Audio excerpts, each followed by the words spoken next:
How are you? I hope you guys are good. Welcome to your own channel Commerce Smart Classes. Here I am your friend Miss Rimpi is going to explain you the journal entries of issue of the shares. Let's start our topic.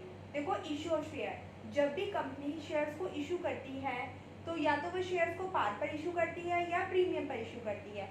पार का मतलब ये होता है कि जो face value होती है shares की उसी सेम रेट पर कंपनी शेयर्स को इशू करती है, तो उसे बोलते हैं issue of share at par. और प्रीमियम पर जब कंपनी इशू करती है तो जो उसकी फेस वैल्यू होती है उससे एक्स्ट्रा अमाउंट पर कंपनी शेयर्स को इशू करती है। लाइक हमारी कंपनी की जो फेस वैल्यू है शेयर की वो 10 रुपये है, बट कंपनी जो शेयर है पर शेयर है वो 11 रुपये का सेल कर रही है, इशू कर रही है 11 रुपये में। तो जो 1 रुपया होता है वो क्या होता है, सिक्योरिटी प्रीमियम होता है, उसे हम सिक्योरिटी प्रीमियम कहते हैं। जब कंपनी सिक्योरिटी प्रीमियम पर शेयर्स को इशू करती है तो कंपनी को प्रॉफिट होता है और इस प्रॉफिट को हम कैपिटल प्रॉफिट कहते हैं, ठीक है। और इस प्रॉफिट को हम security and premium reserve account में शो करते हैं, क्योंकि ये ऐसा प्रॉफिट होता है जो कंपनी को बार बार नहीं होता, ये कभी कभार होने वाला प्रॉफिट होता है, तो इस प्रॉफिट को हम कैपिटल प्रॉफिट कहते हैं। फर्स्टली आज मैं एक्सप्लेन करूंगी आपको कि जब कंपनी शेयर्स को इशू करती है एट पार पर तो क्या जनरल एंट्रीज पास की जाती है। Let's start. एक क्वेश्चन के थ्रू मैं आपको बताती हूँ कि क्या होता है। देखो, पवन लिमिटेड ने invited application for 30,000 shares of 10 रुपये। पवन लिमिटेड है वो एप्लीकेशन देता है 30,000 शेयर्स की, और 30,000 की 30,000 शेयर्स के लिए उसके पास क्या आ जाता है, ऑफर आ जाता है। जो एप्लीकेंट हो जाते हैं वो रेडी हो जाते हैं, तो वो अपने 30,000 की 30,000 शेयर्स को इशू कर देती है कंपनी। देखिए कैसे करती है, 3 रुपये एप्लीकेशन पर मंगाती है, 2 रुपये अलॉटमेंट पर मंगाती है, 2 रुपये फर्स्ट कॉल पर मंगाती है और 2 रुपये फाइनल कॉल पर मंगाती है। तो सबसे पहले और उसमें उसके साथ साथ वो एक्सपेंसेस भी करती है। जब भी शेयर्स को इशू किए जाते हैं तो एक्सपेंसेस करती है कंपनी को, 80,000 के उसके एक्सपेंसेस हो जाते हैं। इन एक्सपेंसेस को हम प्रीलिमिनरी एक्सपेंसेस कहते हैं। तो जब भी कंपनी शेयर्स को इशू करती है पार पर तो कुछ एंट्रीज होती है जो पास आउट करनी पड़ती है। First, bank account debit to share application account. इसमें एप्लीकेशन पर जो मनी है जो मंगाई जाती है उसको दिखाया जाएगा।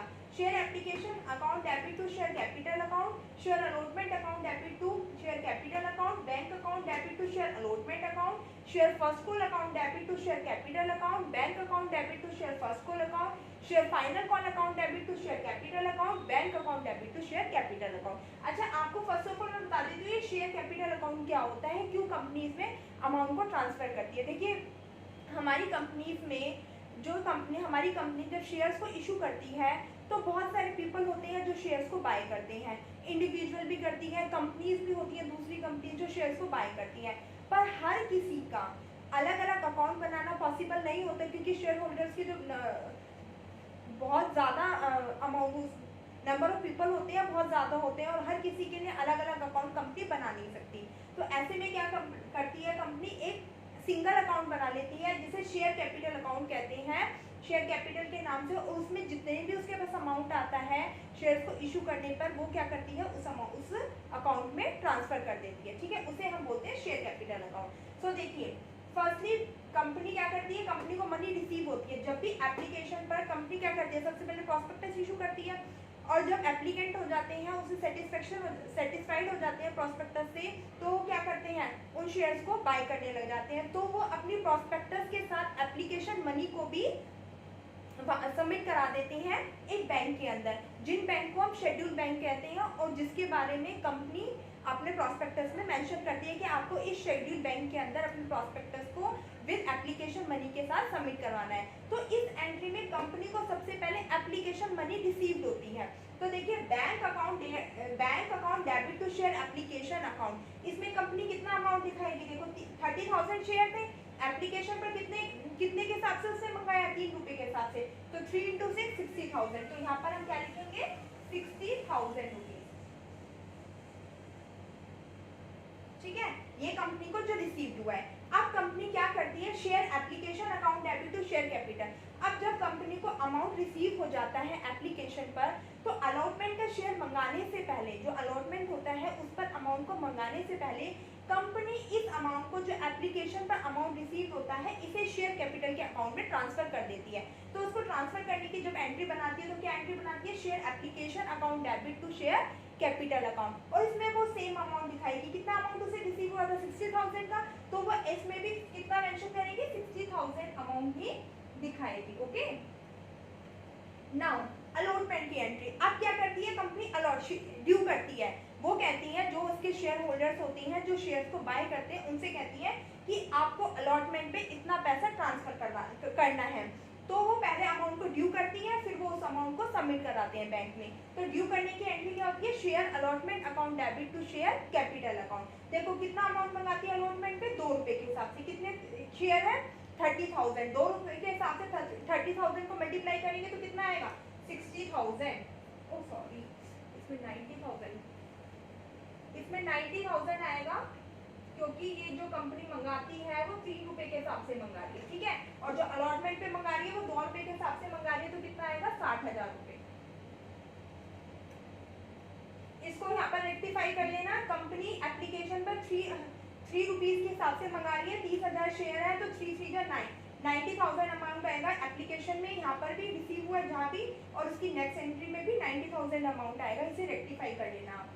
और अलॉटमेंट पे वो 2 रुपए के हिसाब से मंगाती है, 30,000 शेयर है, तो 30 इंटू 2 60,000 के हिसाब से मंगाती है। और बैंक में भी उसका कितना अमाउंट जाएगा, 60,000 उसका अमाउंट बैंक में जाएगा। ओके, नाउ अब वो जब अलॉटमेंट एप्लीकेशन पर मंगाया पहले अमाउंट, फिर जो एप्लीकेंट होते हैं उन्होंने अलॉटमेंट पर अमाउंट सबमिट करवाया।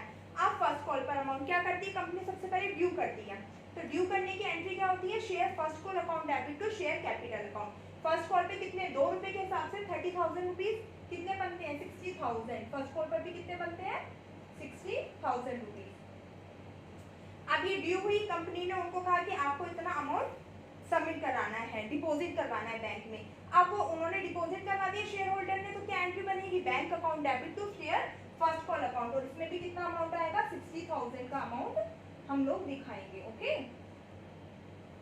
अब फाइनल कॉल एप्लीकेशन पे 3 रुपीज के हिसाब से, अलॉटमेंट पे 2 रुपीज के हिसाब से, फर्स्ट कॉल पे 2 रुपीज के हिसाब से।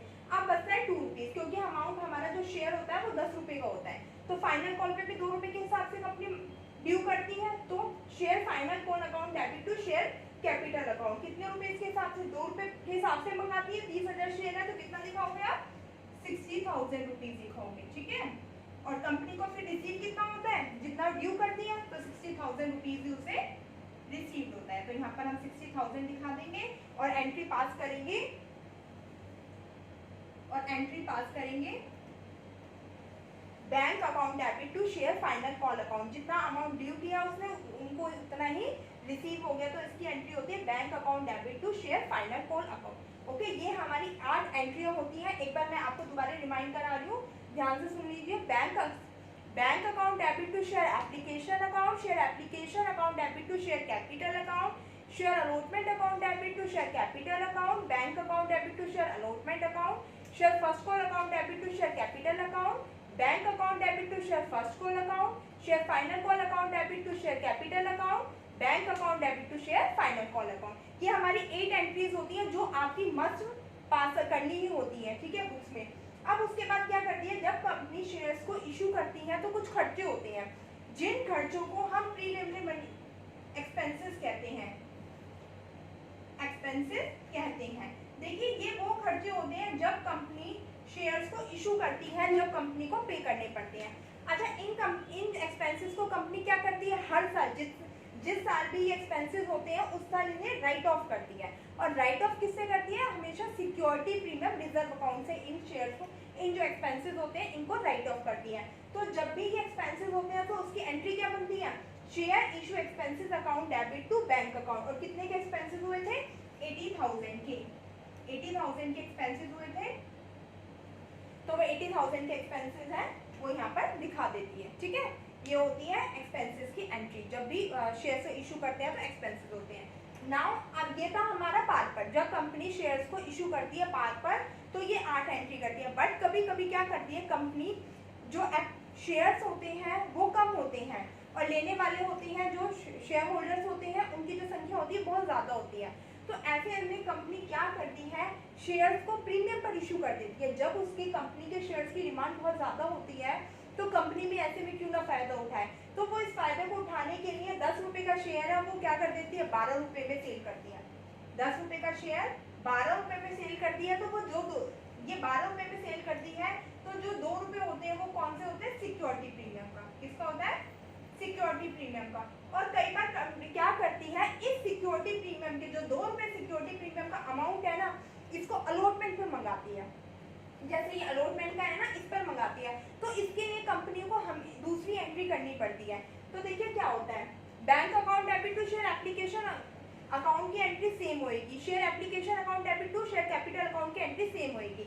हमेशा जो सिक्योरिटी प्रीमियम है, आप ध्यान रखिएगा, उसको क्या दिखाते हैं, क्रेडिट करते हैं। क्या करते हैं, क्रेडिट करते हैं। तो जो हमारी अलॉटमेंट की एंट्री होती है वो क्या होती है, वो होती है share allotment account debit to share capital account. तो देखिए इसमें जब सिक्योरिटी प्रीमियम पर कंपनी अलॉट करती है शेयर्स को, तो उसकी एंट्री क्या बनेगी, ध्यान रखिएगा, share allotment account debit to security premium account, to security premium account and to share capital account and to share capital account। Security premium होता है हमेशा क्या होता है, क्रेडिट होता है। अब देखिए अलॉटमेंट पे उसने कितने रुपए मंगाए थे, 2 रुपए, ठीक है। तो शेयर अलॉटमेंट पे 2 रुपए नहीं होंगे, अब ये 2 रुपए क्या होंगे, सिक्योरिटी प्रीमियम के भी इसमें ऐड हो जाएंगे, तो टोटल कितना हो जाएगा, 4 रुपए, ठीक है। तो शेयर अलॉटमेंट में आपको कितने के हिसाब से दिखाएंगे, 4 रुपए के हिसाब से। कितने शेयर थे, 30,000, तो 4 को 30,000 से मल्टीप्लाई करोगे तो कितना आएगा, 1,20,000 रुपीज, जिसमें कि सिक्योरिटी प्रीमियम का कितना अमाउंट है, 2 रुपए के हिसाब से 30,000 पे कितना है, 60,000। और शेयर कैपिटल में कितना जाएगा, एक्चुअल अमाउंट कितना था, 2 रुपए, तो 2 को 30,000 से करेंगे तो कितना आएगा, 60,000। ये है हमारी सिक्योरिटी प्रीमियम की एंट्री। अब क्या करते हैं बैंक में, बैंक में देखिए कितना पैसा जाएगा, हमारी एंट्री बनेगी bank account debit to share allotment account, bank account debit to share allotment account. तो इसमें हमारी कितना अमाउंट जाएगा, यही जाएगा जितना उन्होंने सिक्योरिटी प्रीमियम पर जब इशू किए थे तो उनको रिसीव हुआ था, वो पूरा की पूरा अमाउंट अब इसमें जाएगा। तो कितना जाएगा, 1,20,000 का अमाउंट हमारा सिक्योरिटी प्रीमियम में जाएगा। ओके, ये हमारी जो एंट्रीज होती है मैंने आपको पार्ट पे भी बता दी और सिक्योरिटी प्रीमियम पर भी बता दी। अब मैं इसी में आपको एक और कंसेप्ट बताती हूँ, कॉल इन एडवांस का। कॉल्स इन एडवांस का देखो हमारा क्या होता है, एक हमारा होता है कॉल्स इन एडवांस और एक होता है कॉल इन एरर। कई बार कंपनी क्या करती, कई बार क्या होती है, जो शेयर होल्डर होते हैं वो मान लो जैसे फर्स्ट कॉल का पैसा है, शेयर होल्डर होते हैं वो फर्स्ट कॉल का पैसा होता है वो अलॉटमेंट पर भी पे कर देते हैं। जैसे मान लो वो 500 शेयर का, 500 शेयर्स का फर्स्ट कॉल का पैसा है, 500 शेयर का कितना, फर्स्ट कॉल का 2 रुपए के हिसाब से वो अलॉटमेंट पर ही दे देते हैं, तो उसे हम कहते हैं कॉल्स इन एडवांस। जब हमारा जो पैसा है, जितना कॉल पे मंगाया है उसका पैसा वो पहले ही पे कर देते हैं, मतलब अलॉटमेंट पर या एप्लीकेशन पर या जिस पर भी, तो उसे हम कॉल्स इन एडवांस कहते हैं, ठीक है। इसी में एक आता है calls in error. Calls in error इसे बोलते हैं जब हमारे शेयर होल्डर्स होते हैं, हम उनसे अमाउंट को मंगाते हैं और वो किसी भी कॉल पर, किसी पर भी अमाउंट को पे नहीं करते, और कितने भी शेयर्स पर, कई बार तो क्या होता है पूरे के पूरे शेयर्स पर ही अमाउंट को पे नहीं करते, और कई बार होता है कि वो कुछ अमाउंट पे नहीं करते, तो उसे हम बोलते हैं कॉल्स इन एरर। क्या बोलते हैं, कॉल्स इन एरर। अच्छा, इसकी बेटा कई लोग तो अलग अलग एंट्री बनवाते हैं, बट इसकी जो सिंपल एंट्री होती है वो मैं आपको बताती हूँ कैसे। देखिए कॉल्स इन एडवांस, अब है ना क्या हुआ, एक शेयर होल्डर था, उसने 500 शेयर्स पर 2 रुपए के हिसाब से, जो फर्स्ट कॉल पे 500 शेयर्स थे, 2 रुपए के हिसाब से उसने उसका पैसा किस पर दे दिया, अलॉटमेंट पर ही दे दिया। तो इसकी एंट्री अब हम क्या करेंगे, अलॉटमेंट पर ही दिखा देंगे, ठीक है। ऐसे ही मान लो 500 शेयर्स का 2 रुपए के हिसाब से उसने पैसा नहीं दिया, तो उस अमाउंट को जिस पर नहीं दिया, मान लो फर्स्ट कॉल पर नहीं दिया, तो फर्स्ट कॉल में से उस अमाउंट को माइनस करके दिखा देंगे। अब देखो इसने 500 शेयर्स का पैसा हमें दे दिया, तो बैंक में क्या जाएगा, 500 शेयर्स का पैसा एक्स्ट्रा जाएगा, तो 500 को 2 से करेंगे 1000 आएगा, तो 1000 यहाँ पर एड ऑन करके दिखा देंगे। और क्या दिखा देंगे, कॉल्स इन एडवांस। किस में दिखा देंगे, कॉल्स इन एडवांस करके दिखा देंगे नोटेशन में कि इन्होंने कॉल्स इन एडवांस का 500 रुपए का शेयर का पैसा वो इस पर दे दिया, ठीक है। उसके बाद हमारा आता है, कई बार क्या होता है, हमारे शेयर होल्डर्स होते हैं वो अमाउंट को पे नहीं करते। अब कंपनी उन्हें नोटिस भी देती है कि आपको इतना अमाउंट आपका ड्यू है, आपको पे करना है, बट वो अमाउंट पे नहीं करते। तो ऐसी कंडीशन में कंपनी क्या करती है, उनके शेयर्स को फॉरफिट कर लेती है। फॉरफिट करने का मतलब होता है जब्त कर लेती है, जितना भी उन्होंने अमाउंट पे किया है उस अमाउंट को फॉरफिट कर लेती है और उन शेयर्स को सारे को ले लेती है। और उसको लेने के बाद कंपनी उसको क्या कर देती है, री इशू कर देती है, दोबारा से उन शेयर्स को इशू कर देती है दूसरे शेयर होल्डर्स को। तो देखिए उसकी जो एंट्री होती है, ये मोस्ट इंपॉर्टेंट टॉपिक है एचपीएससी एचटेट के लिए, तो ये बहुत ज्यादा इंपॉर्टेंट टॉपिक है, इसमें से जरूर क्वेश्चन आता है। ठीक है, तो देखिए क्या होता है, मान लीजिए कंपनी सबसे पहले क्या करेगी, शेयर होल्डर्स है, उसने अमाउंट पे नहीं किया, तो सबसे पहले जो अमाउंट पे नहीं किया उसमें फॉरफिट करेगी। तो फॉरफिट करने की एंट्री है फॉरफीचर की एंट्री। किसकी एंट्री है? Entry for forfeiture. फॉरफीचर की मैं आपको एंट्री बताती हूँ, जब क्या करती है शेयर होल्डर्स है अमाउंट पे नहीं करते। तो देखिए क्या होता है, share capital account debit, share capital account debit to share forfeiture account, to share forfeiture account and to calls in arrear account. अच्छा, अब इसमें सबसे मेन ये होता है कि इसमें अमाउंट कैसे दे करते हैं। देखो, शेयर कैपिटल में वो पैसा जाता है जितना कंपनी कॉल अप करती है, जितना मंगाती है। शेयर कैपिटल में हमेशा वो अमाउंट जाएगा जितना कंपनी मंगाती है। शेयर फॉरफिट में जितना वो अमाउंट जाएगा जितना शेयर होल्डर्स कॉल्स पर पे कर चुका है। ये कंपनी के लिए प्रॉफिट होता है कि कॉल पर वो इतना पैसा है वो पे कर चुका है और कंपनी उसको वापस फॉरफिट कर लेती है, जब्त कर लेती है। और कॉल से एरर में वो अमाउंट जाएगा जो शेयर होल्डर ने पे नहीं किया। देखिए लाइक कैसे, पहले मैं आपको एंट्रीज बता देती हूँ, फिर ये क्वेश्चन के थ्रू मैं आपको बताऊंगी। तो share capital account debit to share forfeit account to call in arrear. Share capital में कॉल्ड अप जितना मंगाती है, शेयर फॉरफिट में amount has to be paid, जितना अमाउंट शेयर होल्डर है वो पे कर चुके। एंड कॉल इन एरर में amount has not paid yet, जो अमाउंट अब तक शेयर होल्डर ने पे नहीं किया उस अमाउंट को हम कॉल इन एरर में दिखाएंगे, और जो अमाउंट हमारा पे कर चुके हैं शेयर होल्डर उसको हमने फॉरफिट कर लिया, जब्त कर लिया, तो उसको दिखाएंगे शेयर फॉरफीचर अकाउंट में। अब इसके बाद कंपनी क्या करती है, फॉरफिट करने के बाद उन शेयर्स को अपने पास तो रखेगी, उसको क्या कर देती है, दोबारा री इशू कर देती है। तो उस री इशू करने की एंट्री क्या होती है, देखिए यहाँ पर मैं आपको बताती हूँ री इशू करने की एंट्री क्या होती है। एंट्री फॉर री issue of share, entry for री इशू। री इशू करने की जो एंट्री होती है वो क्या होती है, bank account debit, share forfeiture account debit, share forfeiture account debit to share capital account. देखिए इसमें कैसे दिखाते हैं, बैंक अकाउंट डेबिट में वो दिखाते हैं री इशू, जितने से री इशू करती है कंपनी। ठीक है, शेयर कैपिटल में वो दिखाते हैं कॉल्ड अप। शेयर कैपिटल में तो हमेशा कॉल्ड अप अमाउंट दिखाया जाता है, हमेशा कॉल्ड अप अमाउंट दिखाया जाता है। और शेयर फॉरफीचर में वो दिखाती है जितना वो फॉरफिट करती है। मान लीजिए 10 रुपए का शेयर है और 8 रुपए में री इशू कर रही है, तो कितना फॉरफीचर हुआ, 2 रुपए में हुआ ना, तो 2 रुपए के हिसाब से वो यहाँ दिखाती है जितना फॉरफिट करती है। ठीक है, उस शेयर पर उतना अमाउंट जितना की बनता है, जितना फॉरफिट करती है उसे यहाँ दिखाएंगे। बैंक में जिस पर री इशू करती है, बैंक और शेयर कैपिटल में जितना वो मंगाती है। ठीक है, उसके बाद हमारी लास्ट एंट्री, मान लीजिए यहाँ पर इस जो शेयर फॉरफीचर और इस शेयर फॉरफीचर के अमाउंट में डिफरेंस आ जाता है।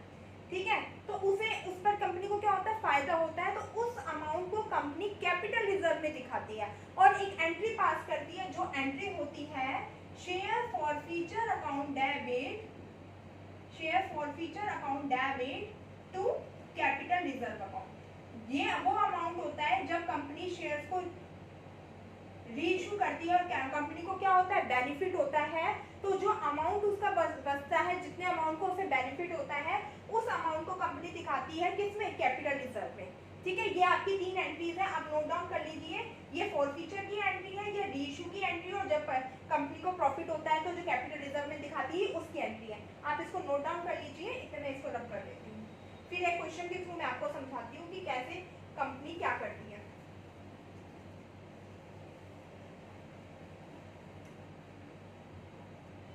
आई थिंक आपने नोट डाउन कर लिया होगा। ठीक है, अब देखिए क्या होता है, एक क्वेश्चन ले लेते हैं।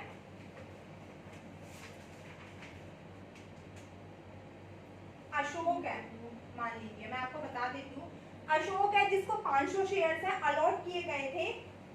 Ashok has been allotted, Ashok को अलॉट किए गए थे 500 शेयर्स। फेल टू पे, पे करने के लिए, फेल टू पे, पे करने के लिए फेल हो जाता है टू बोथ द कॉल्स, दोनों ही कॉल्स पर अमाउंट को पे नहीं कर पाता और उसके शेयर्स को फॉरफिट कर लिया जाता है। शेयर्स को क्या कर लिया जाता है? फॉरफिट कर लिया जाता है और री इशू किया जाता है 9 रुपीज पर शेयर के अकॉर्डिंग। ठीक है, हाँ ठीक है। और हरी है वो फुली पेड टू हरी, किसको किया जाता है? हरी को किया जाता है। अच्छा, सबसे पहले तो देखिए application, allotment, first call, second final call.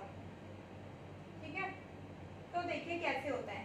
Application पर उससे मंगाए जाते हैं 3 रुपए, अलॉटमेंट पर मंगाए जाते हैं 3 रुपए, पर शेयर फर्स्ट कॉल पर मंगाए जाते हैं 2 रुपए, फाइनल कॉल पर मंगाए जाते हैं 2 रुपए। और जो नंबर ऑफ शेयर्स होते हैं वो होते हैं उसके पास 30,000। कितना होता है? 30,000 होता है। ठीक है, अब देखिए क्या होता है। सबसे पहले क्या होता है, कंपनी क्या कर लेती है? शेयर्स को फॉरफिट कर लेती है। तो फॉरफीचर की मैंने आपको एंट्री क्या बताई थी? क्या एंट्री बताई थी मैंने आपको?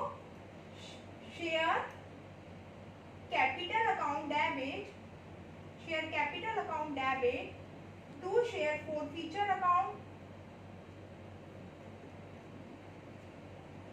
To share first call account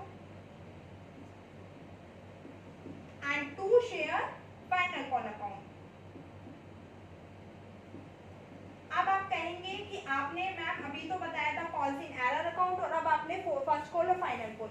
देखिए उसने दोनों ही कॉल पर पैसा नहीं दिया तो उसको हम अलग अलग भी मेंशन कर सकते हैं।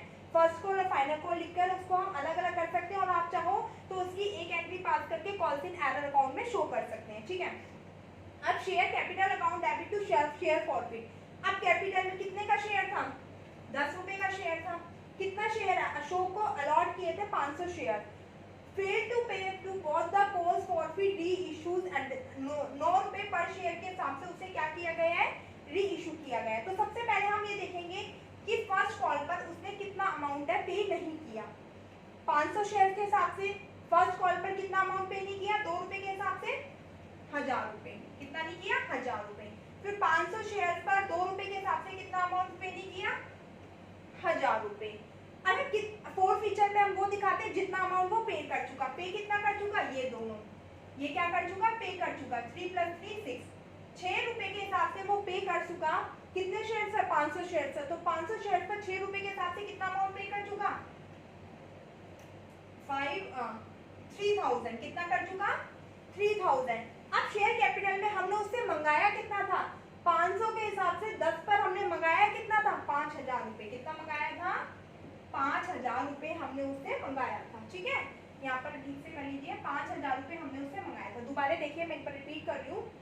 फाइनल कॉल, फर्स्ट कॉल पर उसने 500 शेयर्स पर पे नहीं किया था तो फर्स्ट कॉल पर 500 शेयर्स के हिसाब से 2 रुपए के हिसाब से 1000 रुपए। फाइनल कॉल पर 500 शेयर से 2 रुपए के हिसाब से 1000 रुपए। एंड शेयर कैपिटल में कोल्ड अप मतलब मंगाया गया 10 रुपए के शेयर के हिसाब से मंगाया गया। तो 500 शेयर्स पर 10 रुपए के हिसाब से मंगाया गया। तो 500 को 10 से करेंगे तो 5000 रुपए। तो शेयर फॉरफिट कितना होगा? कितना पे कर दिया उसने एप्लीकेशन और अलॉटमेंट पर? 6 रुपए पे कर दिया। जो 6 रुपए उसने जो अमाउंट पे कर दिया उस अमाउंट को हम फॉरफीचर में दिखाते हैं। शेयर फॉरफिट के नाम से कितना कर दिया? 6 रुपए। कितने पर? 500 पर। तो 500 500 × 6 करेंगे तो कितना आएगा? 3000 rupees. That is the entry of the forfeiture. ये आपकी एंट्री है फॉरफीचर की। उसके बाद कंपनी क्या कर देती है? री इशू। अब री इशू की देखिए एंट्री क्या होती है। Bank account debit, share forfeiture account debit, bank account debit, share forfeiture account debit to share capital account. अब देखिए,